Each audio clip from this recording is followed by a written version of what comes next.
There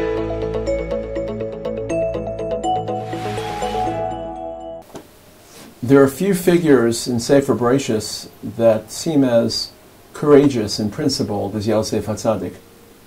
Yosef is stripped from his homeland at the ripe old age of 17, betrayed by his family, and he doesn't just survive, but he thrives, and he changes the world. He's the fulfillment of Av Hamon Goyim in the most complete sense. He doesn't just inspire them towards a greater understanding of HaKadosh Baruch Hu, but he feeds them, and he's concerned with their welfare. And you feel his inner strength and his self-restraint and his discipline. And that discipline is on stage during this encounter with his master's wife in the secrecy and privacy of the home in which their behavior could have been concealed. And the musical cantillation, the trop of Vayima'eh and the Shalshelas, is a musical accompaniment to the resilience and the perseverant will of Yosef. And yet, despite Yosef HaTzadik's inner strength, the Gemara in Sota, and Rashi quotes the Gemara, reminds us that Yosef needed assistance.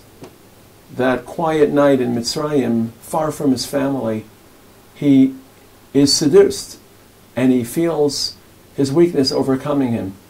And he looks at the window, and he sees the image of his father, perhaps a miraculous apparition, perhaps a psychological projection of what he was thinking and how he was processing. But either way, the Gemara in Sota portrays Yosef as someone who is unable to withstand this challenge without this input and without this reinforcement from his father's image.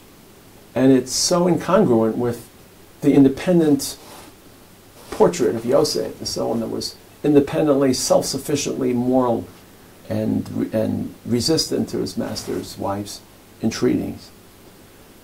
We once asked Rav Lichtenstein, or Rav Lichtenstein once told us, that whenever you have a moral challenge, don't ask yourself an abstract what's right and what's wrong, because in the heat of the moment, your virtue will melt and will fade. Mesilas Yesharim famously, when he talks about Zehiros, describes the difference between Zehiros B'Shas Maisa as opposed to Zehiros Shelo B'Shas Maisa. It's always easy to discern and discriminate right from wrong and moral appropriateness in the tranquility and the serenity of thoughtful inflection and quiet observation. But then the heat of the moment takes over, and we lose our mettle, and we lose our conviction, and our insecurities prey upon our deep psychology, and we act in ways that we regret and that we see retrospectively as foolish, but in the heat of the moment we just had to serve some deep need that overwhelmed us and overcame us. And it's all psychology, and sometimes if you ask yourself abstractly what's right or wrong, you know what's right or wrong, but b'shas ma'isa you're unable to execute. There's the execution gap between knowing what's right and wrong and acting upon it.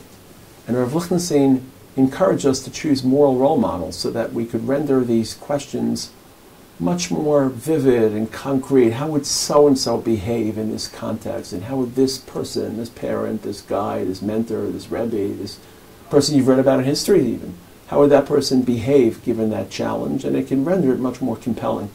I remember we asked Rav Lichtenstein, who is your role model? Who is your moral example? And we expected him to instinctively say Rav Soloveitchik, and he said Rav Aaron Soloveitchik, who was one of his Rebbeim, and those who have learned with him, Rav Aaron Soloveitchik, and studied his works, he had an irrepressible moral fiber that was almost uncontrollable and uncontainable.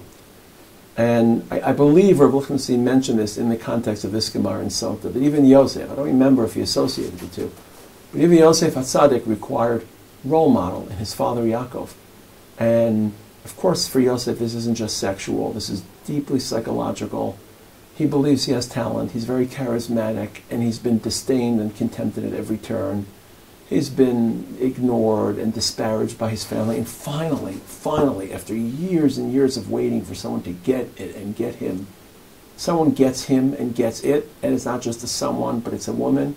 And it's not just a woman, but it's a woman who represents his ticket to the stardom that he knows and believes he possesses, because he can marry this woman and ignore his master and bypass the master and take over the prestigious house, name, reputation of his master by marrying his wife. And so he really is challenged, and he faces this challenge through the role models. And I think we live in a period in which we have to reinforce role models. I think on the one hand, we believe very deeply in individual moral development and self-development, and it's harder for us to take our moral cues. We live in an anti-authoritarian era in which we feel sometimes weak if we have to accept delivered values.